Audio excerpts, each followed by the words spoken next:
Operação Prato. Você participou lá do podcast, né? Que foi bem legal, né, cara? Bem legal mesmo, né? Toda a história que é contada e tudo, né? E você tem essa história com a Amazônia também, que você teve lá agora, né? Sim. Há pouco tempo, né? E é mais ou menos o mesmo fenômeno, como que é? Isso entrou na minha vida por uma série de coincidências que pra mim... porque aí você começa a pensar, a gente vive numa simulação, né? Porque assim, acho que na vida de todos nós acontecem coisas em sequência que a probabilidade de acontecer aquilo tudo, pra acontecer aquele efeito final, é tão pequena que você começa a se perguntar se a gente não vive de algo que alguém tá sacaneando a gente programando aquilo. Predestinado. E são vários eventos que acontecem essas probabilidades pequenas e que e tem aquela consequência. Então, assim, eu acredito muito que tem alguém sacaneando a gente, programando ali no computadorzinho a gente, e acontecendo, e o cara falando, haha, tá vendo? Ele tá achando que foi intervenção divina.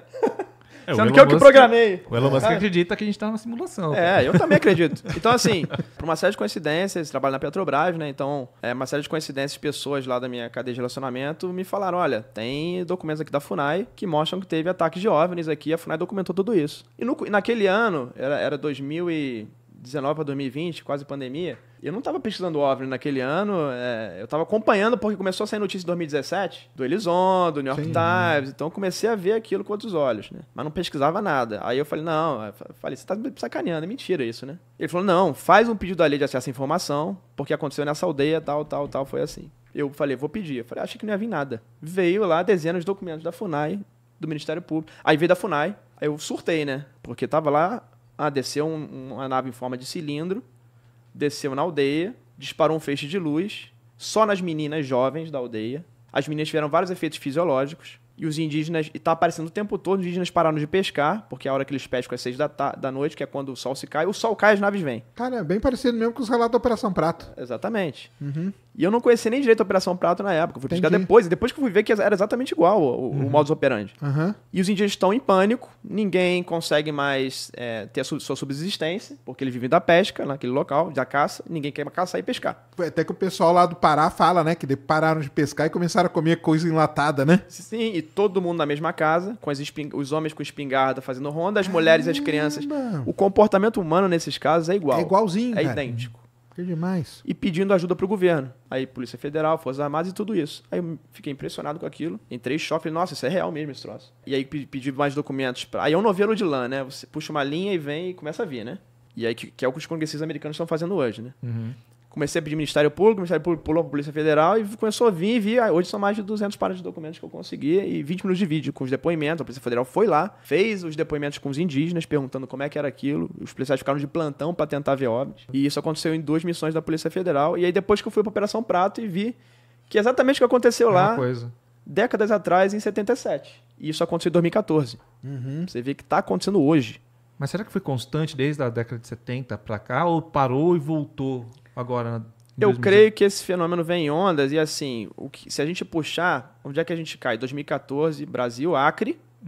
Se a gente puxar anos de 2000, 2010, Peru. E se a gente puxar, tem uma linha que você vai seguindo esses casos. Então, para mim, é um fenômeno cíclico, migratório, de alguma pesquisa que está acontecendo nessas populações. E que a pesquisa tem umas coisas diferentes. Por exemplo, lá no Acre, esse feixe que vinha não arrancava a pele, porque lá na Operação Prato era tipo uma biópsia. Tinha parte da pele, a carne sendo arrancada. Nesse caso do Acre, a princípio, não. Era só tipo uma leitura, um escaneamento. E não teve ninguém com sequela permanente. Na Operação Prato, eu visitei pessoas que tiveram um dano cerebral depois que foram atingidas. Caramba. Aí, por um efeito colateral ou proposital, a gente não sabe. Pra mim, é um efeito colateral, talvez. E que elas tiveram um dano permanente e teve uma consequência ali permanente de sequela. Tem lá aquela testemunha famosa, né? A senhora lá, a Silvia, né? A Silvia que foi, eu fui na casa dela, fui lá. Você chegou a encontrar com ela? Encontrei com a família, conversei, só que você não consegue conversar com ela. Né? Não, você não consegue conversar com ela, porque ela virou tipo uma criança, ela é uma regressão mental. E foi depois dessa situação toda? Que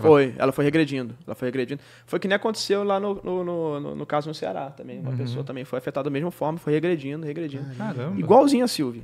No Ceará e você vê no Pará. Você viu que o governo do Peru falou sobre esses casos, né? E eles especularam que poderia ser alguém tentando assustar o pessoal que estava ali na região pescando, né? Por interesses de garimpeiros. Aí falar do pessoal de voando de jetpack, né? Tipo... vou chegar lá. A Operação Prato falam disso, né? Das companhias japonesas, né? Que tinham ali, né? Sim, tem uma teoria dessa que seriam tem uma teoria dessa, ali. né? Agora, assim, e a Operação Prato, o que é mais impressionante é você ter os militares falando que tinham essas naves de diferentes formas e que essas naves saíam do Rio. Do Rio. Sim. Né? Então, assim, aí você começa a ver, o pessoal sempre fala que é estratégia, mas o troço tá saindo do Rio. E você chega no Acre, tá saindo do Rio também. Então você vê, será que tem... E aí você chega nos Estados Unidos, tá saindo do mar.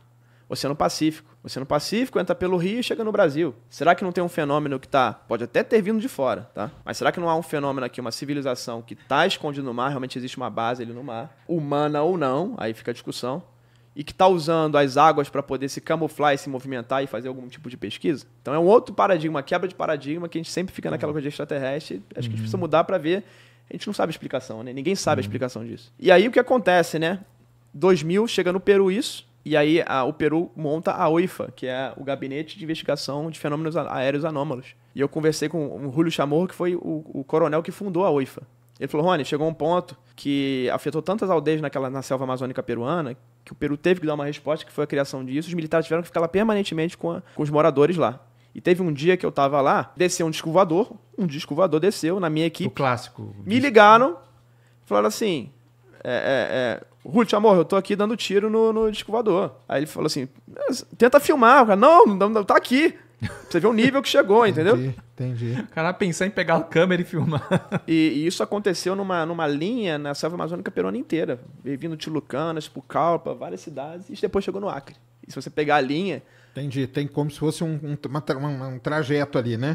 Então, realmente para mim parece ser uma operação, seja lá de quem for. Né? Entendi. E até o pessoal entender, assim, o fenômeno aconteceu. Operação Prato foi a operação que o Exército fez lá, que na verdade foi pouquíssimos dias, né?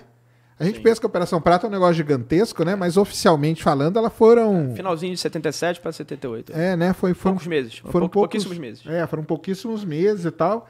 E falam que ela começou de um jeito e terminou também meio de uma forma meio misteriosa, meio... Os fenômenos foram crescendo de intensidade. O Orangel Holanda, que era o comandante, que era na época capitão, ele falava com os militares dele, eu só acredito quando descer a nave. Isso não existe, isso aí é histeria coletiva. Porque ele ia nos postos de saúde, tava todo mundo com marca falando que tinha sido afetado por um disco voador. E ele ficou lá mais de mês e não via nada. Eles faziam vigília e não viam nada. Então ele falava, esse pessoal tem histeria coletiva. Mas o sargento falava, mas você não tá vendo a marca? Não, só acredito quando a nave descer. Aí teve o dia que a nave desceu. Que ele fala, não, aí realmente comecei a acreditar. E aí começou a navezinha, passando, descendo, daqui a pouco começou, o último caso que ele participou foi uma bola de futebol americano, que ele fala, que tinha 80 metros de comprimento, a bola de futebol americano em pé, em cima do rio. E que abriu uma portinha, uma janelinha em cima, que ele não conseguia ver o que era porque tinha uma luz. E aí, depois desse evento, a operação foi misteriosamente encerrada. Ela foi escalando e parece que falava, já deu, já... E o barqueiro que levava eles para fazer vigília falava que teve no rádio, vinham comunicações, vinha uma espécie de idioma que ninguém entendia. O Holanda foi o que se matou depois. O Holanda ele suicida logo depois. De dar, não da operação, mas de dar o depoimento lá em 97, que foi quando ele abriu de fato a boca para poder falar nisso. Colocando mais aí um combustível nesse... Coloca mais combustível, né, cara? Não tem como, né? É esse que é o que acaba que o fenômeno tá. Eu queria mostrar aqui pro pessoal para ver se tem Porque tem a famosa foto, né, da Operação Prato, que é aqui, ó. Vou te jogar aí, Cris. Você joga aí até pro pessoal entender do que a gente tá falando. Então, a Operação Prato é a primeira grande coisa assim, que a gente teve no Brasil, né? E é citado pelo Lizondo no último livro dele. Né? Ele cita. O Elizondo fala que quando os militares dos Estados Unidos contaram para a operação dele, inclusive um general foi brifar o Elizondo da Operação Prato nos Estados Unidos, lá em Virgínia. E quando esse general brasileiro, que é o Paulo Mendonça Uchoa, deu o briefing para ele, aí ele falou que ali foi a realidade, porque ele já estava na operação de investigação de OVNI, mas ele não tinha contato com o fenômeno ainda. Quando esse general chega e fala que a Operação Prato aconteceu, é que o Elizondo fala que foi o baque, o choque para ele, que ele fala, nossa, isso realmente é grave. Pessoas sendo afetadas, sendo atingidas. Então ali o Elizondo fala que a Operação Prato foi o divisor de água na vida dele. Então, a marquinha, aquilo ali, né? Essa marquinha aqui, isso aí era... A pele vinha uma luz azulada, esverdeada, ela descia, eles sentiam como se fosse uma agulha por dentro da luz vindo e afetando, e quando saía, essa luz tinha um amortecimento, tinha um anestesiamento na hora que estava ali aquela luz, e quando saía a luz, eles viam que tinha tipo uma biópsia, a pele arrancada ali. Isso. Caramba. E a fotinho que você vai ver aí desce, pena que ela é pequenininha, mas essa que falam que é a foto mais impressionante, né, da Operação Prato, é essa aí, né? Ali, ó, se você subir, essa foto foi tirada pela equipe, pode subir. Sobe, Cris. Essa bola laranja que tá aí, ó. Essa aí. Isso aí foi tirado pela equipe do jornal lá, né? Não, pela equipe do Coronel. Então, né? mas aí eu tava ouvindo. Então, mas eu tava ouvindo o episódio agora, eles falam que não, cara. Algumas das imagens foram feitas pelos jornais e os militares aprenderam como se fosse deles. Falam que tem toda uma Realmente, treta pode ser que não nisso aí. seja. É isso aí. Você tem razão. Mas não, o cara falou que essa foto, que é a foto mais... Eles falam que essa aqui é a foto mais impressionante de toda a Operação Prato, que é a nave, seria, né, uma nave-mãe, saindo pequenas sondas ali do lado. Que essa aí foi feita pelo tal do Ribamar lá, que era o grande fotógrafo deles, do jornal lá do estado do Pará, né? Isso. E você vê uma coisa, né? Eu tive no Acre agora. O que tá aparecendo no Acre, se você pegar essa foto, é isso aí. E elas vêm assim, vem um objeto maior e menores junto. Como se fosse... Elas chamam de batedor, vem um batedorzinho junto. Entendi. E a maioria é exatamente assim. Ela é vermelha para laranja no contorno e um branco meio leitoso, quase opaco. Exatamente assim, que tá, do jeito que ela é. Sempre que eu vi essa imagem, eu achava que era tudo uma coisa só, que esses pontinhos faziam parte da estrutura. Mas então são bolinhas que estão saindo dela. E a gente daqui a pouco vai abrir os documentos que foram liberados ontem no Congresso, vai falar exatamente sobre esse cara aí. Que tá na foto. Nós vamos falar. Essas esferas laranjas. A ideia é essa aqui, queridos, que tem um mapa, né, que é até interessante mostrar, que é mais ou menos aqui o que o Rony estava falando, né? Então, tem um mapa aqui, tem os pontos, né, onde foram feitas, né, todas as aparições, né? Tanto que o pessoal fala que seguiu o curso de água, né? Sempre tem essa relação, né, com a água, né? Tem alguma coisa aparentemente existe, né? Alguma relação. Eles entram e saem das águas. Das águas, né? Das águas. Muito interessante. E se você botar só um pouquinho, vai no episódio, acho que é o 7. Tem umas imagens também interessantes ali no episódio 7. Ó, essa família foi que eu visitei. Ali, se você subir, ó, aí é a casa que a Silvia morava. Essa luz entrou por essa janela aí, ela tava na rede. Ali é a Silvia com o marido, no casamento. A Silvia tinha 18 anos na época. E aí a família da Silvia, você vê os homens tudo com espingarda, né? Pra combater a luz. Nessa época, um cachorro foi atingido e ficou mudo. O cachorro nunca mais cachorrinha. Depois morreu, né, cara? Então... Até o pessoal entender, essa moça aqui, é a tal da Silvia, ela é considerada a testemunha mais impressionante, né, talvez, de toda a Operação Prato, porque ela teve problemas psicológicos, né? Teve uma sequela permanente, você vê todo o cérebro dela, ela hoje tem uma regressão mental. Ela vive como se fosse uma criança hoje. Caramba. Ela vive sozinha, ninguém consegue falar com ela, né? Ela não aparece. O louco disso o pessoal é que... fala com o ex-marido dela, né? Você consegue conversar com o primo, com a galera, né? Mas com ela não, né? O louco é que quando ela fala algo que faz sentido, é uma premonição, ou ela fala que eles vão voltar, que tem um chip nela e que ela pertence a eles. Ela fala isso do chip. Ela que fala do chip, quando né, ela cara? fala algo que faz sentido, não faz muito sentido, né? Uma loucura dessa, né? A princípio a gente observando, né? Mas quando ela fala algo que de fato você consegue entender, são essas coisas que ela fala. O que o Gary Nolan, ele fala de um trabalho que ele faz de militares que tiveram encontro com esses objetos e tal, e que afetou o cérebro. Sim. Né, Diversas pessoas que foram afetadas tiveram danos cerebrais, e em algum desses casos, esses danos cerebrais tiveram como consequência a pessoa ter premonições, uma capacidade suposta de prever coisas, e habilidades mediúnicas e etc. O que me impressiona, cara, nesses casos aí, eu sou muito impressionado com essas coisas, eu já contei várias vezes que já aconteceu comigo, né? No relato lá do senhor, lá em Minas. São pessoas extremamente simples, né? Talvez até meio semi-analfabetas, né? Como que elas falam de chip, né, cara? De coisas assim que são, né? Fala, caramba, meu. Não faz parte da realidade deles, né? A casa que a mulher morava, tal, né? O cara tá falando um negócio de chip, cara. Que é um negócio que impressiona. Cara, o pessoal sabe que eu não acredito em nada disso, entendeu? Mas não é por isso também que eu vou, né? A mulher mora numa casinha lá, no meio do Pará, entendeu? Longe de tudo. E depois que acontece o negócio, ela começa a falar que implantaram um chip nela. É um negócio que é meio fora da realidade da pessoa, e lá né, não tinha energia elétrica, não tinha televisão, então, não tinha nada. Não tinha nada disso. Você só chegava por barco, não tinha nem estrada. Não, e tem uma coisa, eles nem sabiam das matérias que eram publicadas no jornal de lá, né? Só depois não chegava o jornal. Não chegava o jornal lá, só depois que eles foram saber. Então você vê uma pessoa simples assim, talvez analfabeta ou semi-analfabeta que seja, dando depoimentos de coisas, você fala, cara, isso aí... Ela tá falando um negócio que é totalmente fora da vida dela, né? Como que pode ter feito uma relação? E pouca gente fala, eu até perguntei isso na entrevista lá do podcast, o marido dela ficou protegendo ali porque ela estava afetada, ele ficou protegendo a casa, uma nave voltou e deu uma nele também. Só que ele não teve essa sequela permanente. Ele teve, E ele viu seres, junto com a nave. E ele descreveu esses seres? Falam que eram humanoides mesmo, tava de longe, bem longe. Mas o negócio dos seres na Operação Prato é um negócio meio controverso, né? Você fala que tem pessoas japonesas, orientais, então, aí tem... porque parece que foi o jornal que colocou isso, né? Mas o pessoal tenta procurar e não tem, né? Até quando perguntam pra eles hoje, não, eu não vi ser sempre nenhum. uma luz que acaba mandando feixes, mas...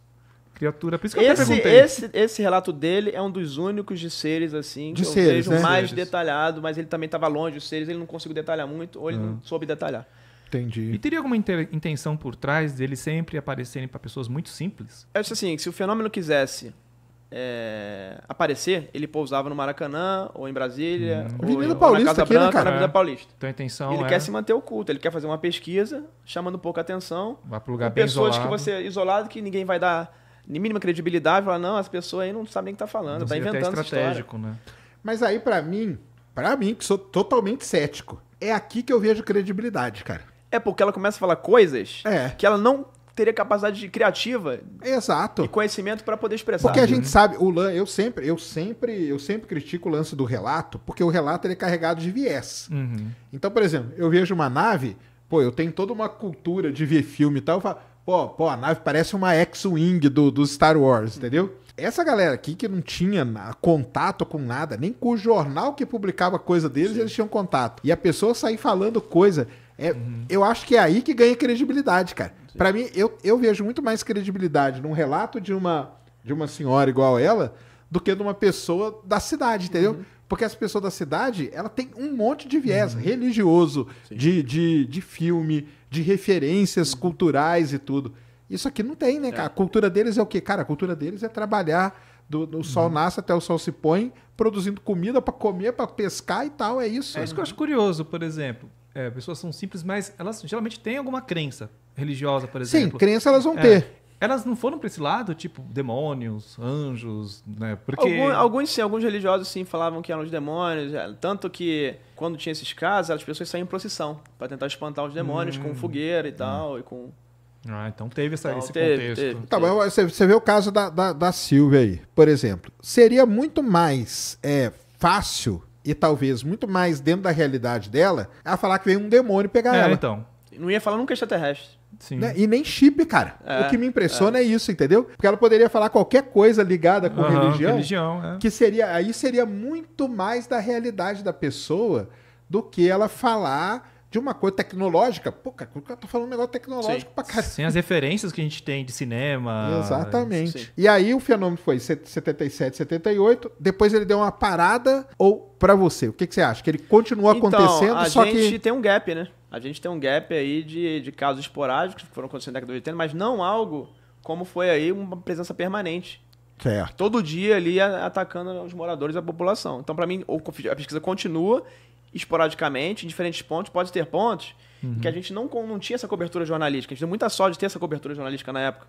De Carlos Mendes, jornalistas que eram muito corajosos, enfrentaram até a própria Força Aérea, que tentou expulsar. O Carlos Mendes tentou ser expulso, ia ser expulso. Ele não foi. Falou, não vou, coronel. Ele tem uma Não bronca vou, com os capitão, cara, eu vou né? ficar aqui. Uhum.